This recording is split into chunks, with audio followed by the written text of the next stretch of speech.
So you're out here telling me I should have my pom-poms out because Brian Johnson is fired. Like if the Eagles get another OC, and let's just say here, I'm going to paint this picture out for you, right? Let's say the Eagles hire an offensive mastermind as their OC. What's going to happen? He's going to get a head coaching job. Oh, and if you don't have a head coach that calls defense or calls offensive plays, the Eagles are back at square one. So I am just baffled by the fact that people have their pom-poms out for Brian Johnson being fired when Nick Sirianni is still on the team. And newsflash, Nick Sirianni has zero track record of calling plays. So what happens? The Eagles are going to bring in an offensive coordinator that calls plays. So again, like I just said, if the offensive coordinator does a great job, what happens? He's going to get a head coaching job. And we're left with Nick Sirianni. Like, I just don't get how this was the best time. I don't care what Fletcher Cox said. I don't care what Jason Kelce said. I don't care what Hassan Reddick, Hurts, whoever. I don't care what any of them said. Because do you actually believe that a player is going to advocate for his head coach to be fired? No. So they're doing what they're supposed to do by backing up Nick Sirianni. I don't care what any of these guys say. Because for all we know, behind closed doors, they're saying, yeah, Nick can't coach. But I ain't going to be the bad guy. Regardless if the players, now again, if every single player is like, I want Nick back, heck, they spend more time than I do with them. So maybe they see something special in him that I just don't see. But I see nothing special about Nick Sirianni for you to keep him. At all.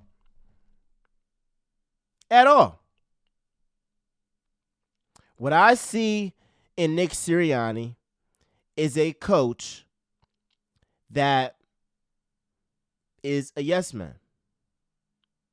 He's a yes man to Harry Roseman. He's a yes man to Jeffrey Lurie. He doesn't really have his own brain. He doesn't have his own brain. I don't believe that. I just don't believe that. Because we saw when Sean Desai got demoted and Matt Patricia was promoted that it was really the front office decision. It was the guys upstairs. It wasn't Sirianni. He don't have that pull in the franchise. And the Eagles are scared, rightfully so, but I believe that Chip Kelly is a reason why they are afraid to bring in a head coach that has a lot of pull. Like a Belichick, like a Jim Harbaugh, that if they're in charge of everything.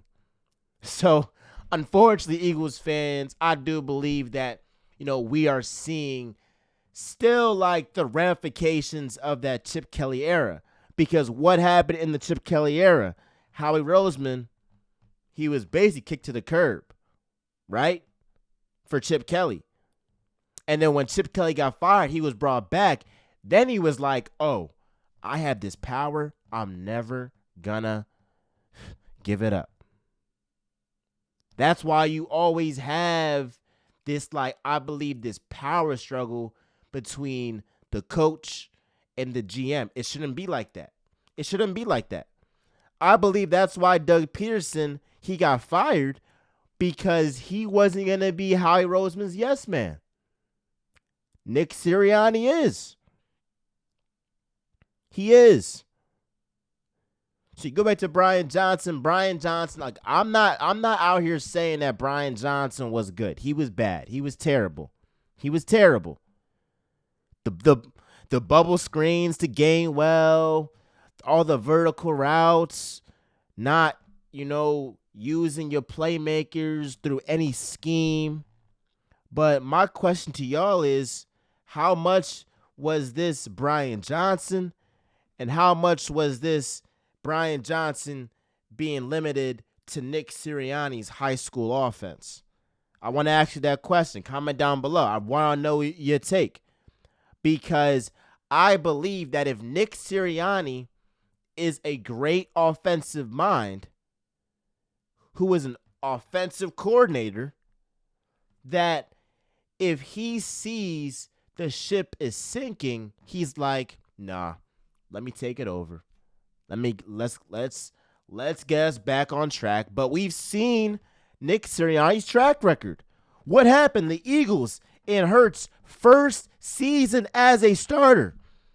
What happened? Nick Sirianni was calling the plays, but the team only got better until Shane Steichen, the same guy who was making Gardner Minshew look like a top 15 QB in the league.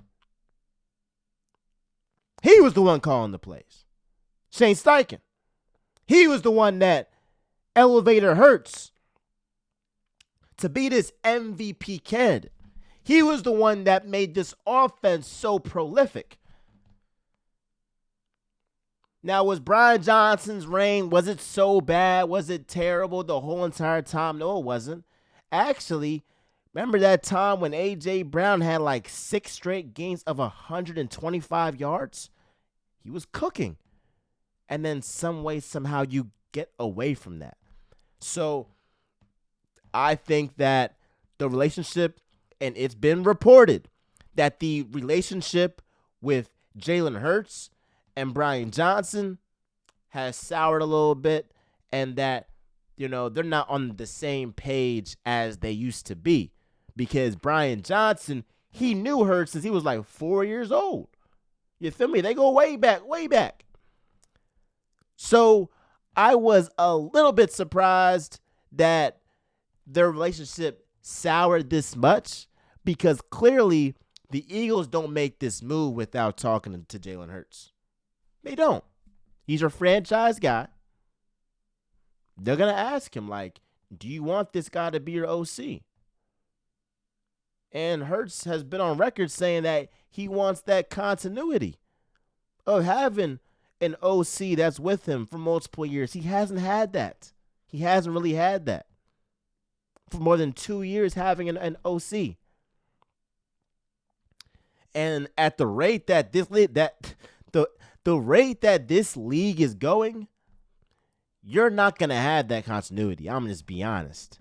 Unless you have a head coach that is a great offensive mind.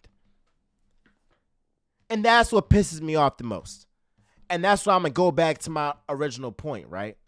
Because when you have a league, right? When you have a league that has the most change in offensive coordinators ever. Like, we're seeing coordinators left and right leave. The guy, the Bengals coach, the Bengals offensive coordinator, he got a job with the Titans. It was like every single OC around the league in the past, like, 4 years has gotten some job that's outside of the job that they've already had. So when you have an NFL, era, where there's so much flux in terms of these coordinators moving, what makes you think that firing a coordinator and then bringing in another one when your head coach still doesn't do anything is going to really solve the problem? So I'm going to bring this question back to you before I end this episode. If Nick Sirianni stays as the Eagles head coach and they bring in an offensive mind and Hurts has a career year, the Eagles offense has a great year, what's going to happen? The Eagles' first year OC is getting a head coaching job. And now the Eagles are back at square one, having to take a chance on a guy to be the next offensive coordinator to call plays. Because you can only do so much when your head coach, who is young, he's not old, who is young, doesn't do anything.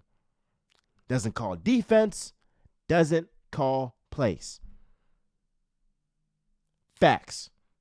It is Real Talk with Miles Johnson, where you know I'll always keep it real. This is the first episode of Philly Frenzy, where I'll always give real takes on Philly sports. I love y'all. Peace.